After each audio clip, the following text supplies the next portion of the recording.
To ask why we fight is to ask why the leaves fall. It is in their nature. Perhaps there is a better question.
Why do we fight? To protect home and family. To preserve balance and bring harmony.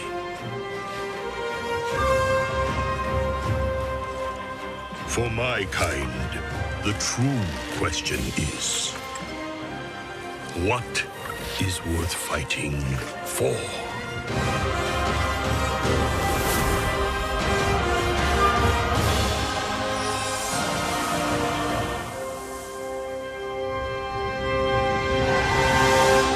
Hello and welcome everybody to the World of Warcraft Mist of Pandaria digital launch event here in Europe.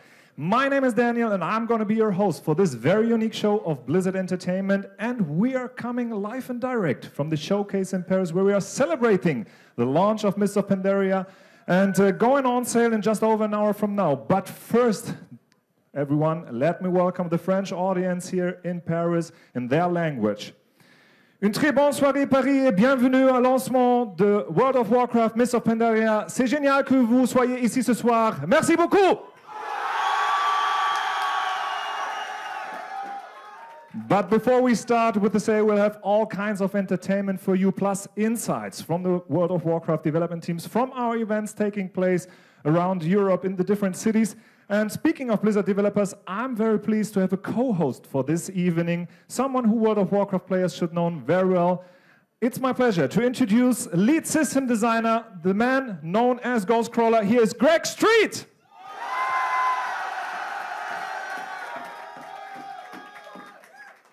Thank you, Daniel. Hello, Paris.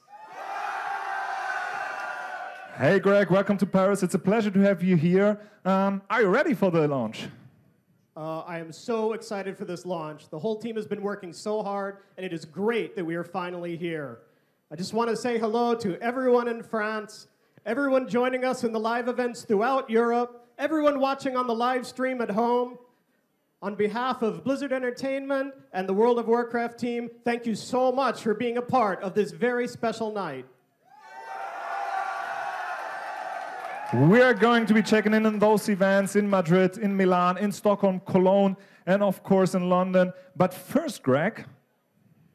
First, we want to kick things off right by having a word from the CEO and president of Blizzard Entertainment, my friend and boss, Mike Morhaime.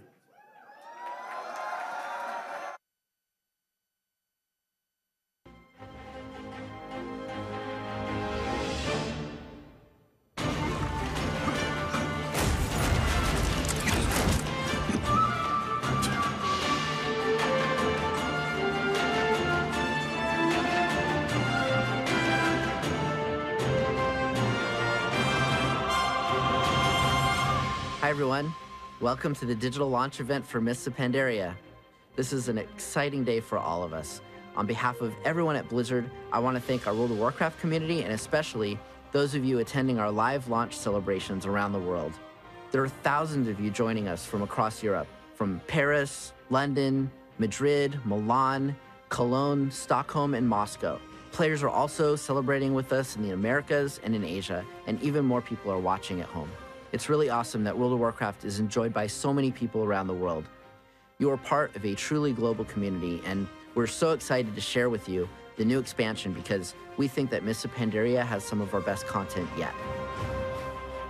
Tonight, we have some really cool activities planned for our live events, and I hope you enjoy the celebration. Thank you again for joining us. Your support makes it possible for us to continue doing what we do, and we really appreciate it. And I can't wait to see you all in Pandaria.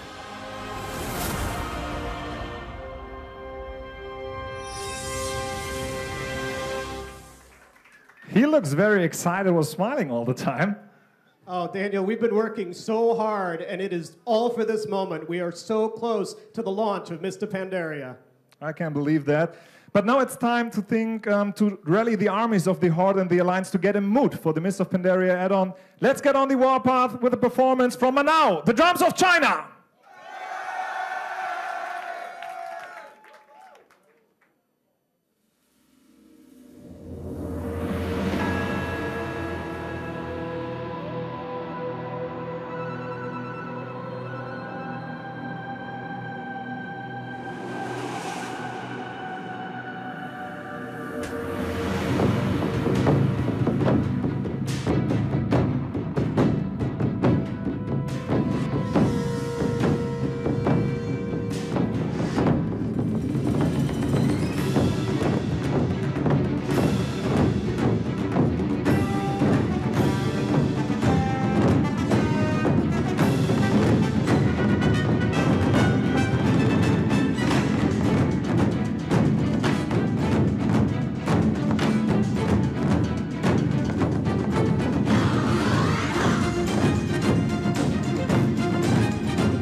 Wow, what a fantastic stuff from Manao Drums of China. Thank you very much, ladies, for such an incredible performance. Paris, give me a random big applause for the ladies.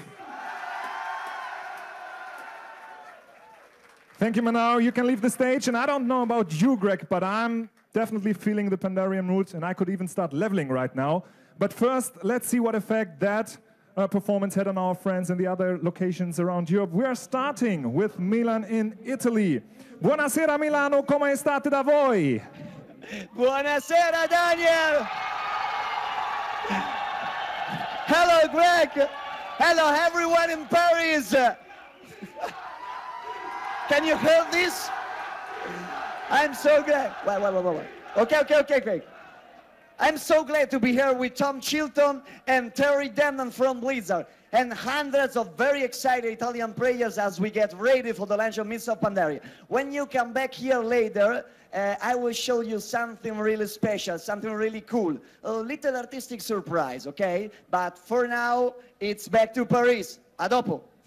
Thank you, Milano. Something to look forward to. Mille grazie. We are coming back later, and now let's move on to Madrid. Buenas tardes, Madrid. ¿Cómo estáis, chicos y chicas?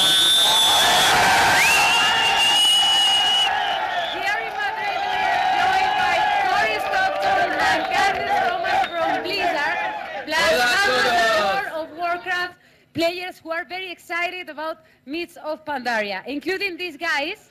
This guy who, as you can see, came here in some very cool costumes. Cory, hola a todos. Hola a todos. Thank you, Madrid. The next city will be the former host of the Olympic Games 2012. Let's go to London. London, can you hear us? How is the evening so far? You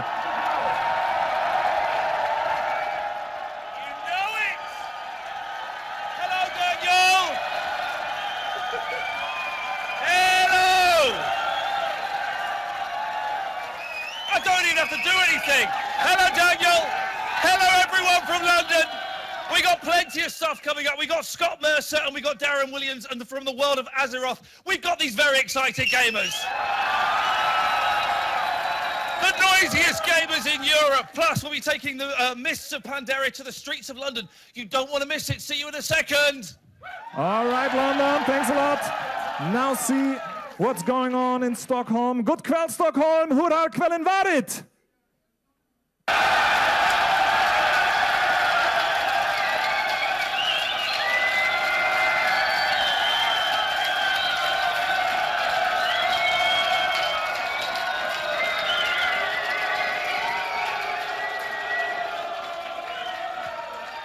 Listen to that. These guys make my job easy. I don't even have to do anything up here. Hello! Hello, everyone. Hello, Daniel. Hello, everyone around the world. As you can tell, the people of Stockholm, the players of World of Warcraft, are pretty hype. Yeah, okay. Well, guys, before we get to that, I also have to say that I have Chris Robinson and Thomas Hirachi here from Blizzard Entertainment. We're going to have an interview with them later, but for now, we're going to hand it back to you, Daniel, in Paris.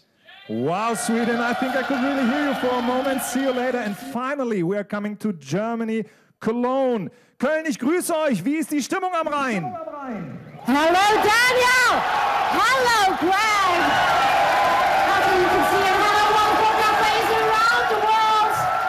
Here in Cologne, they're not even stopping. Here in Cologne, we have the pleasure of being joined by three awesome guys from Blizzard. We have Jason Hutchins, we have Russell Brower, and we have Gary Plattner, and we have an awesome audience. Germany, let me hear you. Do we have any more Warcraft players in here? Yeah, and without further ado, I'll give it back to you, Paris. Thank you, Zoe. Seems that you're looking a lot of fun over there. 6 live events, thousands of World of Warcraft players, a few developers. I think this is going to be an incredible night for us. It's been an incredible night so far, Daniel. And I think now we want to try to do something pretty special, something we've never done before. I want to know, do we have any Horde players in the audience? Sounds good. So does that leave any Alliance players? That sounds much better for me. Okay, ladies and gentlemen, we have the opportunity here to do the largest For the Horde and For the Alliance yell the world has ever seen. We have everyone here in Paris, we have all the locations around Europe, and we're all going to yell at the same time.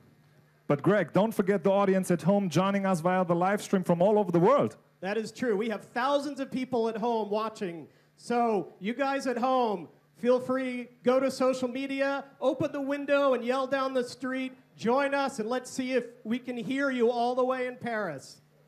I can't even wait any longer. Okay, let's do this. Let's get all the locations ready. Milan, Madrid, Stockholm, London, Cologne, and also Paris. Are you ready? Okay, I guess we're all ready.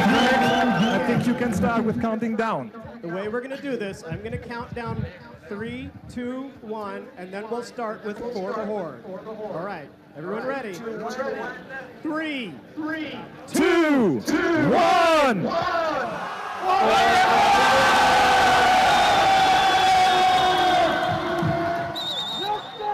Amazing, absolutely amazing. I think the whole world could hear the Horde players. But what about the Alliance? Can the Alliance players beat that?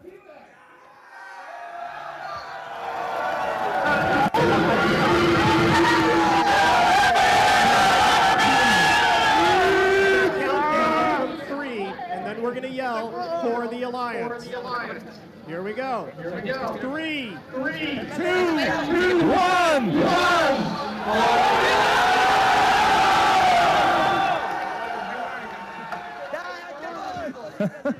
I think this is the biggest, coolest, and funniest expression of geekness outside of BlizzCon. What do you think? Oh, the walls are shaking here. I can't tell if that's just the crowd here or all around Europe. That was incredible. Absolutely, Greg. But in all this excitement, let's not forget why we are here. World of Warcraft is an incredible place to play in with so much to enjoy and wonderful stories and places. And I know that Mist of Pandaria will build on all that. But can we get into some details? What's the story, the big story behind this new expansion? So Mist of Pandaria is a little bit different from the expansions we've done before in that we're really crossing new ground here. We have 10,000 years of history of the Pandaren people that many of our players aren't familiar with.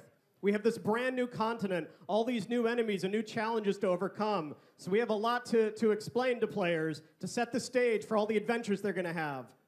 And we think the best person to cover all this ground is Blizzard's own master storyteller. Let's hear it for Chris Metzen.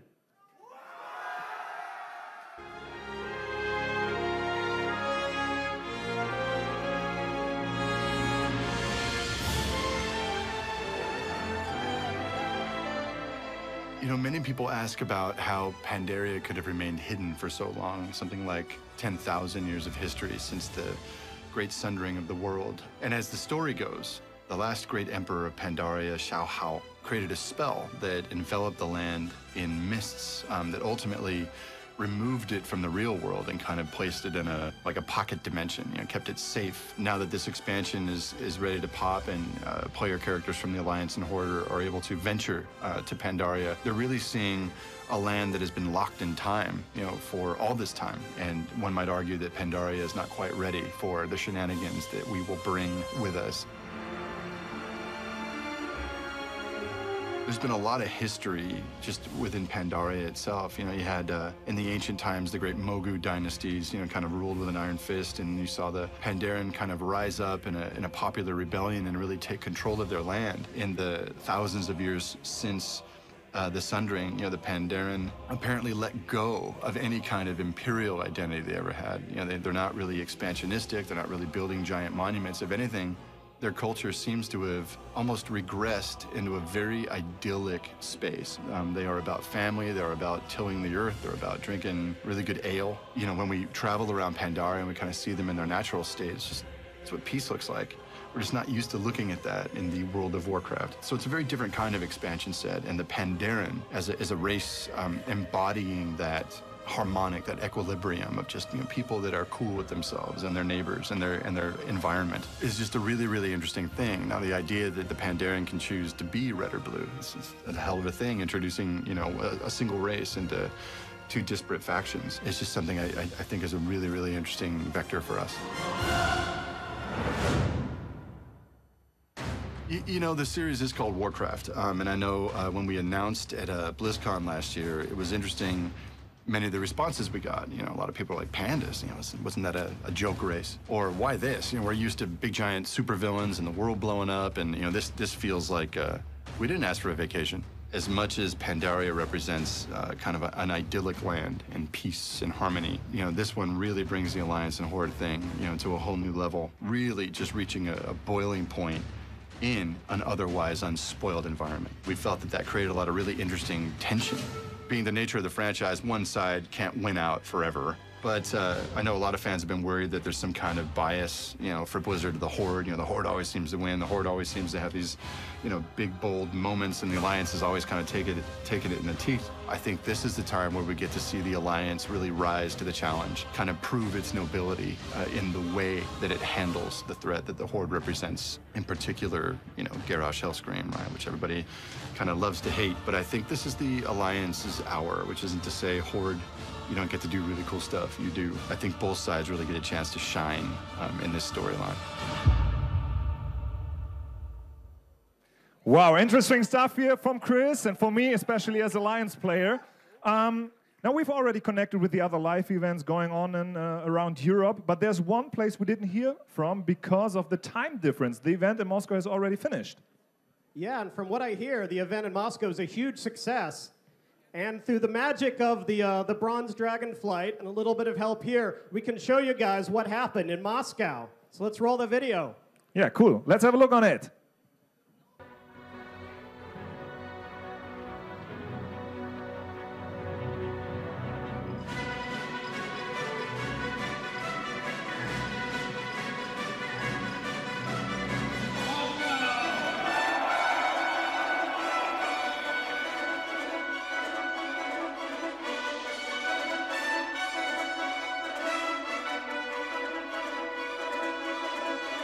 Hi, I'm John LeGrave, lead game producer for World of Warcraft at the official launch event in Moscow, Russia for Mist of Pandaria. We're having a great time here. I hope everyone else is having a great time at the various European launch events and watching the stream around the world. We hope to see you in the Mist of Pandaria.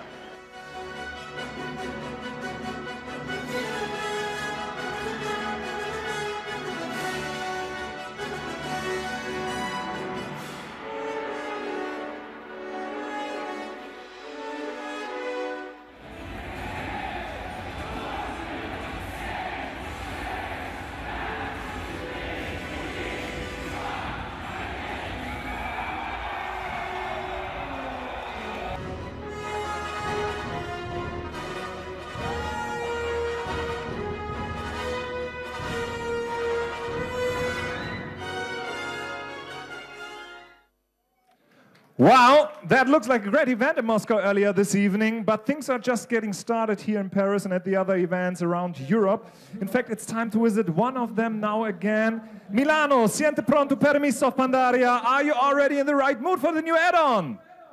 Yeah! Hello, Daniel. Welcome back in Milan. I'm here with World of Warcraft game director Tom Chilton and hundreds of very excited Italian players. Tom, welcome to Milan. Thank you.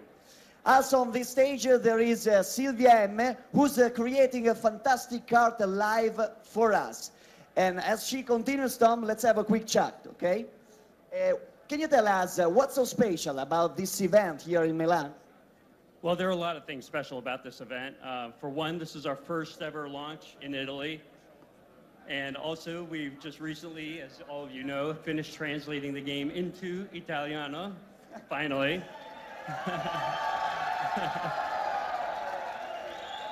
And then on a third and personal note, this is the first time I've been back to Italy since I was 13 years old.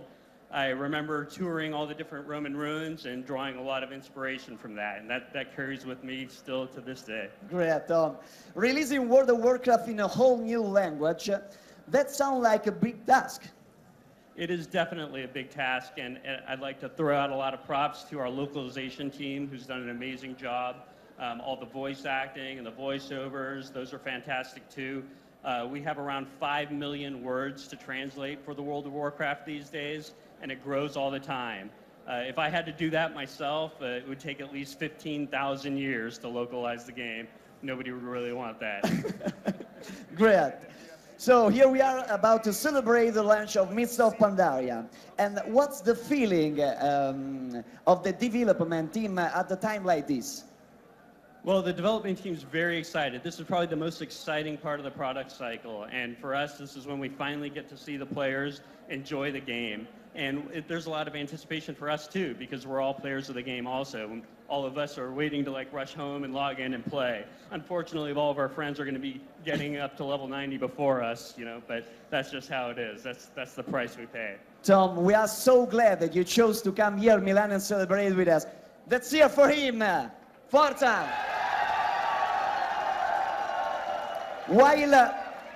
While we were talking, Sylvia did a great job, as you can see on the screen. Can you see on the screen the job of Sylvia? No? Ah, yes. Okay. Back on me. And wow, very unique. You agree? I think you agree. It's very unique and fantastic. Just the mountain. After we will see Sylvia again in the show with the final creation of this event. But for now, from Milan, from me and Tom, it's arrivederci. See you later. Thank you, Tom and Dino. That's some very cool art being created there. Have you ever seen a Pandaran drawn in the sand before, Greg? Not yet. I would look forward to seeing it as the evening progresses. Amazing work and a lot of interesting stuff we've heard. But look, let's go back to the game itself. There's so much new in this expansion. I mean, we have new islands, we have a new race, we have a new class, new dungeons and raids, and also new mechanics that will change the way we play, right? Yeah, that's right. We know that for Mist of Pandaria, we needed to add a lot of new ways for players to play the game. I mean, things like questing and dungeons and PvP, they've served us well over the years, but we know players are always looking for something new to do. So we've tried to add a lot of different ways to play the game now on Mist of Pandaria. For example, players who really enjoy very challenging dungeon runs are really going to love what we call challenge modes. What can you tell us about those challenge modes? Well, we have 9 new dungeons in Mist of Pandaria, and every one of them has a challenge mode level of difficulty. You can imagine that if you run heroic through something like Dungeon Finder, you can then get together a group of friends and try to do the challenge mode. It'll be a lot harder, though. This sounds like they have to hurry up a little bit. But how difficult are these challenge modes for them if they have to hurry up? We compare them some to the Burning Crusade heroic dungeons. Players may remember classics such as Alcatraz or Shadow Labyrinth. They were fairly challenging. Now, the way the challenge modes work is if you get together with your friends and you can just complete the dungeon, then you'll do fairly well and you can earn what we call the bronze medal. But it'll take a lot more effort to get to the harder difficulties and be able to complete it faster to earn silver. And then if you're really good, maybe one of the best on your realm, you and your friends can try to earn the gold medal. This sounds like it's very hard to achieve them. There should be also rewards, which should be pretty cool, right? Yeah, we knew that we really had to make some very different type of rewards for challenge modes. You see, challenge modes don't allow you to overgear the content. You can only get better because the game lowers the item level down to make sure that you never can really outgrow the content. You just have to get better and better. So all of the rewards are prestige rewards, bragging rights. At the bronze level, you get a title. At silver, you get a unique mount, a Pandaran Phoenix. And then if you're awesome enough to earn gold, you have access to some of the best-looking armor that our artists have ever created for World of Warcraft. That sounds awesome. Yeah, you can cheer for that. And I also want to ask you about the scenarios. This seems like another cool way to have fun with the other players. Yeah, exactly. If you think of challenge modes as being on one end of the spectrum, for fairly hardcore, fairly expert players, scenarios are on the other end. You run a scenario with 2 of your friends, so 3 players total, or you can use our matchmaking facility to get in and run fairly short content, maybe 15 to 20 minutes. You could think of it as something like a group quest or a very short dungeon. It's not particularly challenging, however, because we don't force you to have tanks and healers in the group. You can queue with any 3 players. You often have to use some different abilities and strategies that you're used to. And we found that was a lot of fun playtesting. Challenge modes and scenarios then, 2 great new features if you like to stick together with your friends and take down some nasty enemies. But what if I like cute, fluffy animals? Is there something for me too? Anyone out there like cute, fluffy animals? There are a lot of players out there. Well, you are going to really enjoy our pet battles. Fortunately, we have another member of the development team ready to explain us the pet battle system. Corey Stockton over in Madrid. And Madrid, ¿cómo le gustas aquí? If I'm informed right, Corey should give us all the details about the new pet battle system. Hello and welcome to Madrid. Joining us here is lead content designer Corey Stockton from the World of Warcraft development team. Corey, how are you again? I'm great. I'm so excited. Welcome. Thank you. Now, as lead content designer, I'm sure you're involved in all aspects of the game, but we'd like to know a little about the pet battles. So pet battles are one of our newest features. We're very excited. They're super fun to play, but we know that Warcraft isn't just about quests and dungeons and raids. So we wanted to create something that was pretty simple to play, but also was really fun and easy to pick up. So how does it work? Can I use the pets I've already collected in the past? You can definitely use all the pets that you've already collected. But on top of that, we've added tons of new pets across the world for players to find. You just find a pet, click on it, and it brings up a whole new interface, and then you can fight that pet right there. Now, the system's pretty simple to learn, but it's also really deep. The pets can learn levels, they can learn new abilities. You'll even find that some pets have strengths and weaknesses against other pets. And the pet battles are totally separate from the rest of the game, right?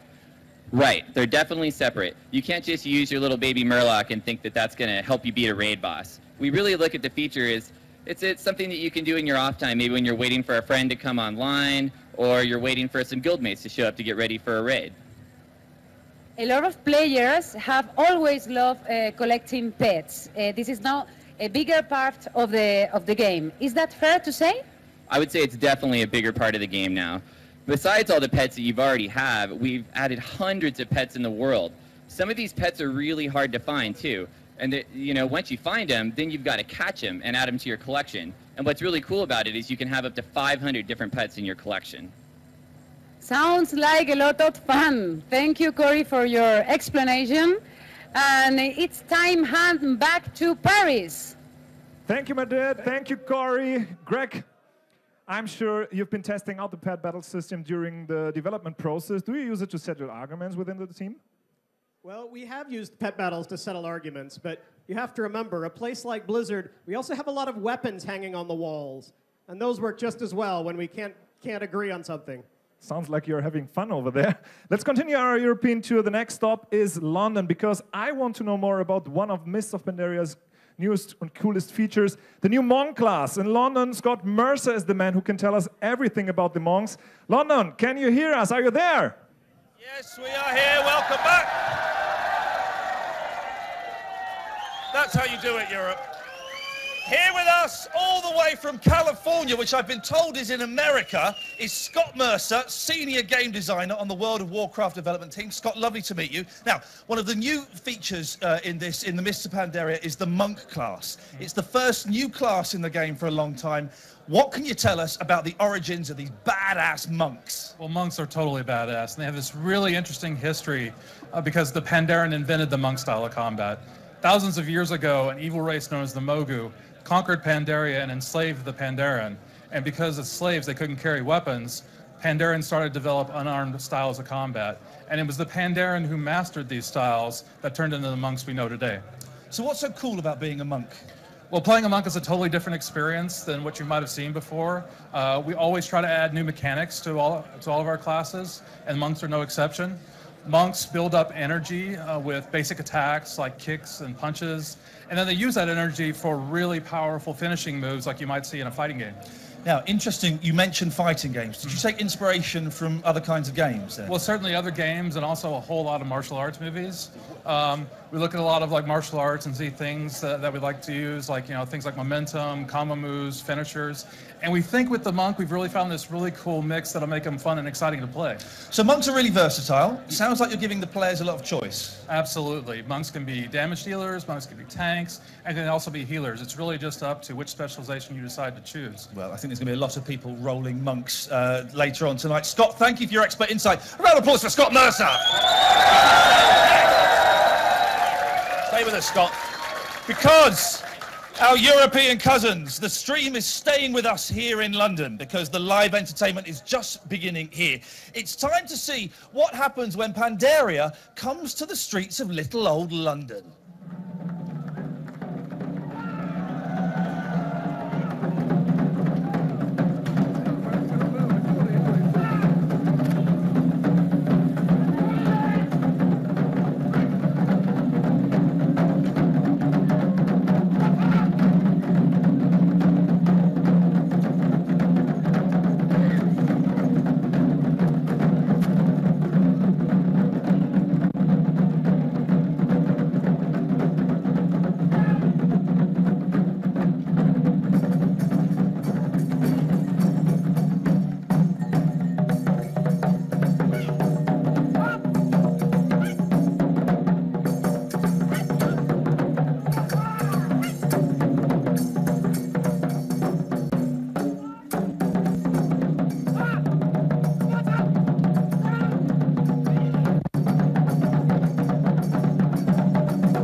Come on stage and fight each other in slow motion almost every night. It's a regular occurrence here. That's all we've got time for. Thank you for joining us. Back to you in Paris. Spectacular stuff, London. An applause for you guys in London, please. All those incredible costumes has got me thinking about the artwork in Mist of Pandaria, Greg. It obviously has a very strong theme with Asian influences.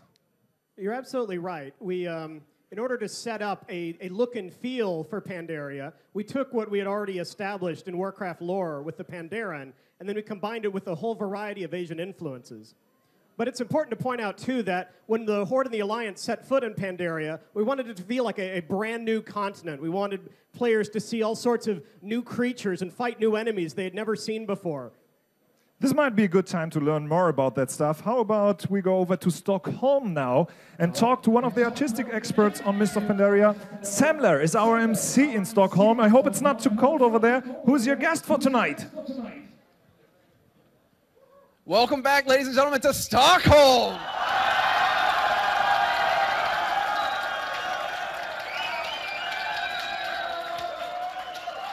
Now, Daniel, it's freezing cold outside, but you couldn't tell. You couldn't tell in here. These guys are all so hyped. It's hot as a furnace.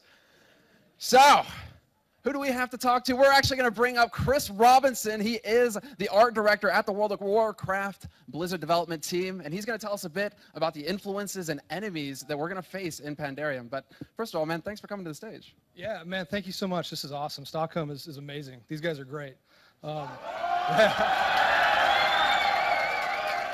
have to do it, you know.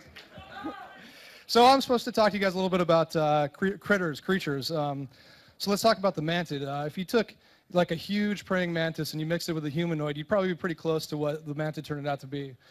These are guys that are coming to life after hundreds of years of being asleep and being affected by the Shah. So you're going to see, you know, a lot of this kind of crazy frenetic energy and these guys flying around in the air and a lot of really cool stuff from these guys. So we got a lot of flying around the air. These guys sound pretty brutal. Do we have any kind of magical enemies that we're going to run into? Yeah, totally, man. So the Shah are really central to our storyline. This is like evil come to life, right? So what does that look like? But that really gave us the opportunity to explore a lot of different designs with these guys and try a lot of things out. And I think we had a lot of fun making them. Dude, that sounds so sick. Okay, so we have casters, we have melee, but history is also a big part of Mist of Pandaria. Do we have any chance of running into ancients? So ancients, yeah. So the Mogu, you should know about the Mogu. They're very important. This is like, and Metzen hit on this a little while ago. This is an ancient race that ages ago used to rule over Pandaria, and they had enslaved the Pandaren. Since then, the Pandaren have risen up, and the Mogu have gone into hiding, but they're ready to fight back. So the cool thing about these guys is they're just big, brutal, mean dudes who are just enraged, right? They feel like they're the rightful kings and the owners of this land. And we're going to be able to see that conflict happen between these guys, the Mogu and the Pandaren, in an upcoming raid. Well, speaking of the Pandaren, can you actually tell us a little bit more about the main focus of the expansion? Yeah, man, I would love to go off on the Pandaren. They're really cool, but I think if somebody's going to tell you about the Pandaren, it should probably be who we consider to be the grandfather of the Pandaren, which is Samwise Didier. So, thanks very much for the interview, man. It was a pleasure doing this. We're actually going to hand it over to, I guess, the head panda here, Samwise Didier. He has a quick interview that we're going to see right now.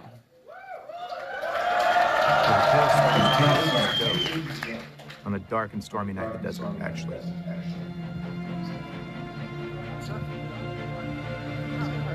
I was out there with some of my brothers. We were hanging out, having a couple storm stouts, you know. And for some reason, I had left the camp area. I wasn't near the fire. My buddy's all, "Hey, man, aren't you like..." He doesn't actually sound like that. I'm just making the voice. He says, "Aren't you cold?" I go, "No, I'm fat. I don't get cold." And he goes, "Dude, you're like one of those..." Again, that's not his voice. "You're like one of those panda bears, man." I'm like, "You mean polar bears?" He says, "Nah, you're a panda bear." And ever since then, I got stuck with that nickname, Panda. I guess because I'm hairy, but not that threatening. Anyways, flash forward years and years later, I had done a Christmas picture of a panda guy sitting on a hill with a young little cub on his shoulder. And that was in tribute to the birth of my daughter. And that was sort of the origins of the Pandaren. And I made that as a picture for my family. And somehow it made its way into work, probably because I brought it in to show some people. And people dug it. And then from then on, it went even further in our Blizzard culture. So we were working on Warcraft 3, and eventually we had an April Fool's where we were talking about a 5th race or something like that, or a 4th race for Warcraft 3. We thought that it would be funny, so Metzen came up with some background. I came up with a couple extra pictures for the Pandaren. They're the new race in Warcraft 3. It was the last race we were going to announce. And we're like, April Fools, everyone's going to get a kick out of this and laugh. And it was weird because everyone really liked it and said, "Oh, that'll be fantastic. Where did they come from?" We're like, "Guys, this was a joke." And a lot of people were upset that it was a joke. And a lot of people really liked it. So eventually, Warcraft 3, The Frozen Throne came around, and we made Chen Stormstout as a Pandaren Brewmaster hero for the expansion, and people really dug him. And from there on, in WoW, there was Chen's Empty Keg quest. I mean, there's just been little snippets of kind of Pandaren stuff thrown into specifically the Warcraft universe, and people have always kind of liked it. And I like to say that it almost had that kind of Boba Fett feel, where everyone really liked that character, even though he had 2 minutes of screen time and never really said anything. So Pandarens might not be as cool as Boba Fett, but they're close. And in a battle, who would win? I don't know. I don't think Chen would fall into the Sarlacc pit. Nah. Later. That guy is awesome. The grandfather of Pandarans. You can tell. He seems like such a nice guy. But guys, that's going to wrap it up here for now from Stockholm. One last shout. All right. Back to you guys in Paris, Daniel. Thank you, Stockholm. I just love the way the Pandaren move, Greg. It seems like every time Blizzard create new creatures, they are cooler than before. Also, the cinematics, they are incredibly, insanely good, especially the last one I unveiled on the Gamescom 2012. Yeah, I just can't say enough good things about that cinematic. I think back to one of the very first Blizzard games I played, the original Warcraft, Orcs and Humans, and the cinematics there, I think, really set the stage for the game. They get you excited to play. They tell little bit parts of the story. And you know, every game after that, those guys have just upped the ante to where when we first saw the new cinematic for Mist of Pandaria, we're like, guys, you have outdone yourselves. This is really amazing. I think it's a good time to find out a little bit more about the cinematics. We have a video interview ready right now. Here it comes.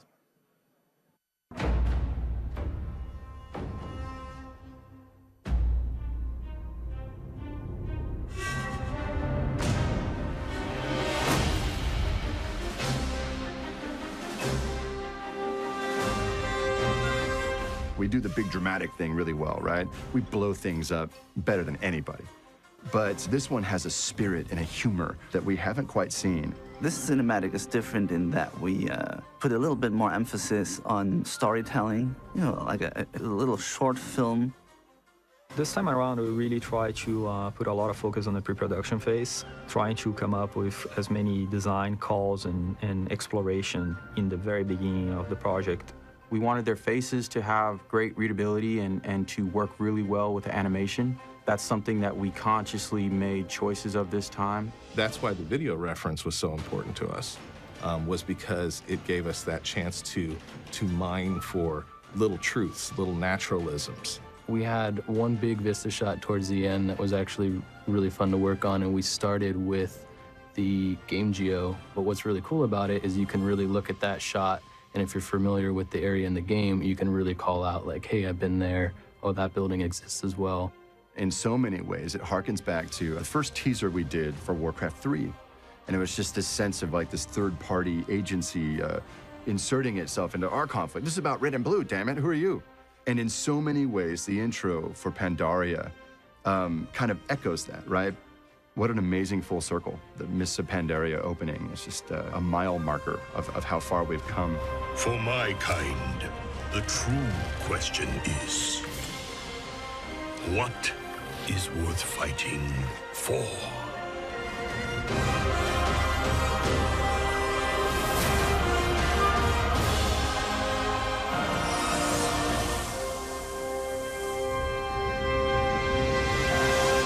A little glimpse inside the magic world of Blizzard Cinematics there for you. While we are talking about the creativity that goes into World of Warcraft, we can't forget the music, Greg.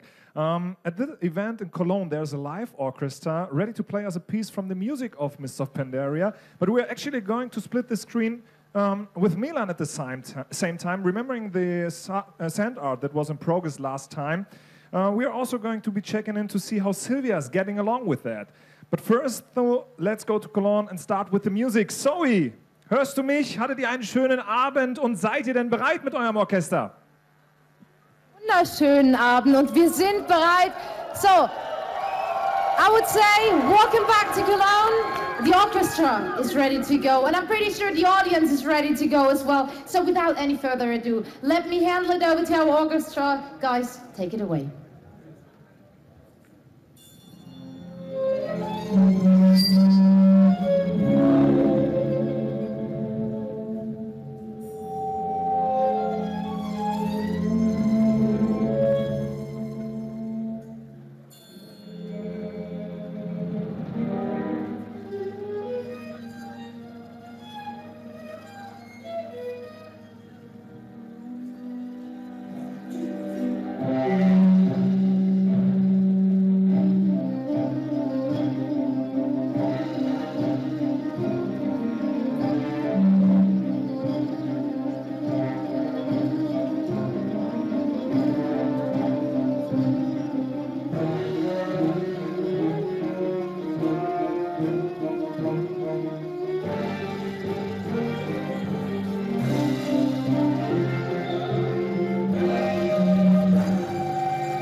Absolutely fantastic.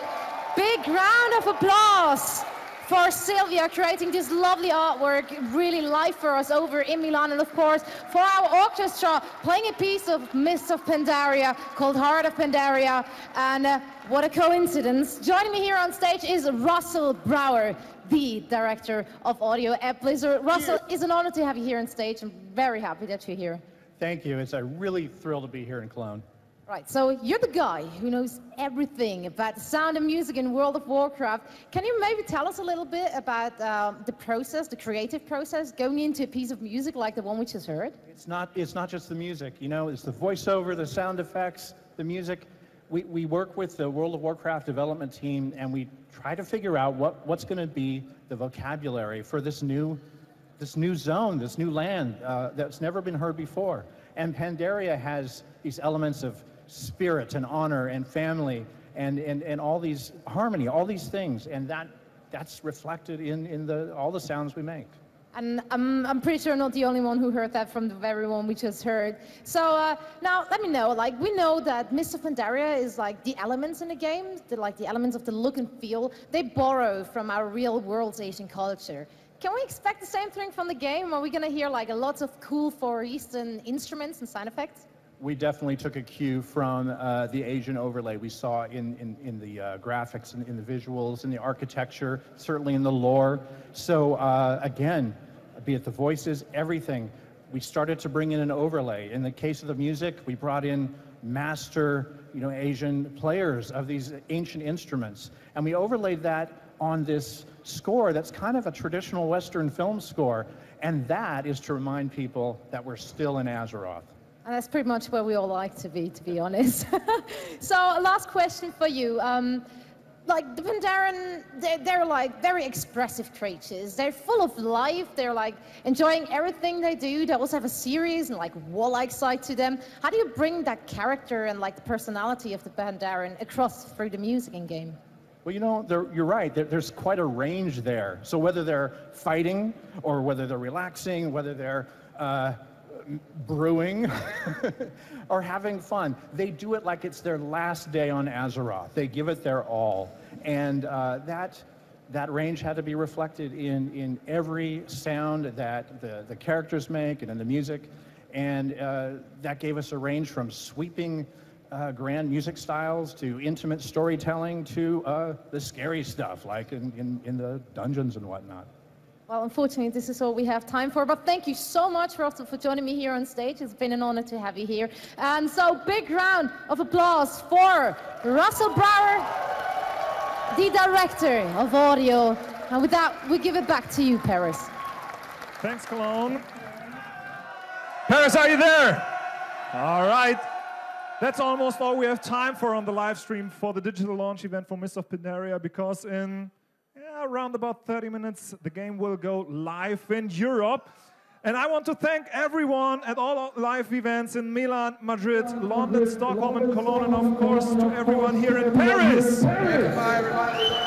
Bye-bye.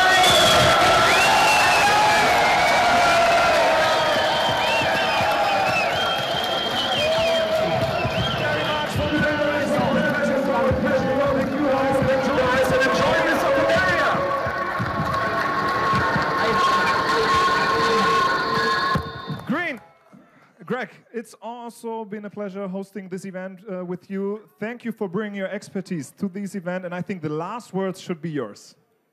Well, thank you very much, Daniel. We really do appreciate the support and passion of all of our players around the world. Having passionate players is an absolute privilege, and so I want to thank you.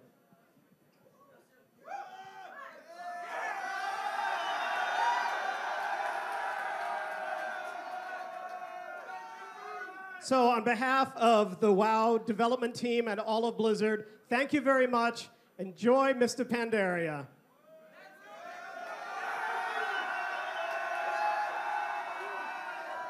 All right, we are all done here, but we want to end with a big musical number. When World of Warcraft meets the world of rock. Ladies and gentlemen, from our last BlizzCon, Blizzard's very own Level 90 Elite Tauren Chieftain!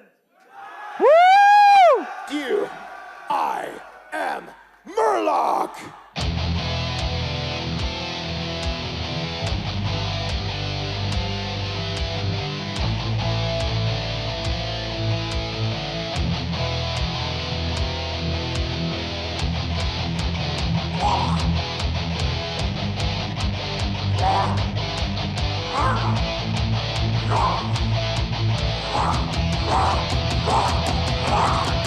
From the coast of West Fall to Black Feather Deep, silent I hunt you, silent I will creep, gliding through the depths, gliding to your death.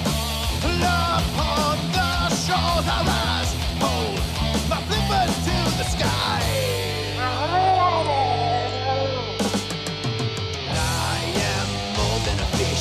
I am more than a man. Death will rise from the tide.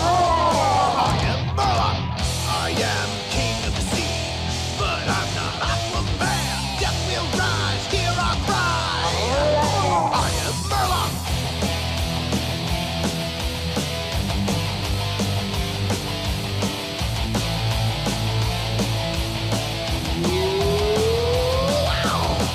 Hunter of the tide.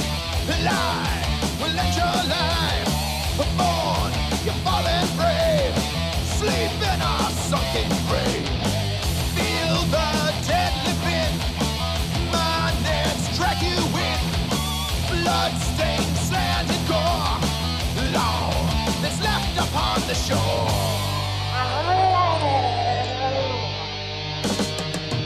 I am more than a fish, I am more than a man. Death will rise from the tide. I am Murloc. I am king of the sea. But I'm not Aquaman. Death will rise. Hear our cry. I am Murloc.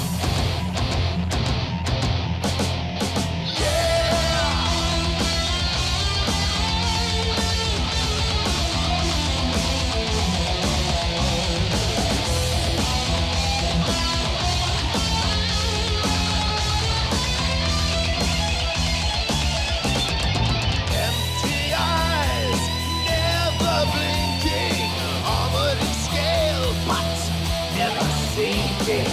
Puzzle jumper, the coaster runner, call me the tide hunter. Raise your flippers to the sky. I am more than a fish. I am more than a man. Death will rise from the tide. I am Murloc. I am king of the sea. Not a queen like Aquaman. Death will rise. Hear our cry. I am Murloc. I am death. Thank you, BlizzCon, so much. We are the artists. We are level 90 Elites are in Chieftain. And we will see you all in Pandaria. Good night!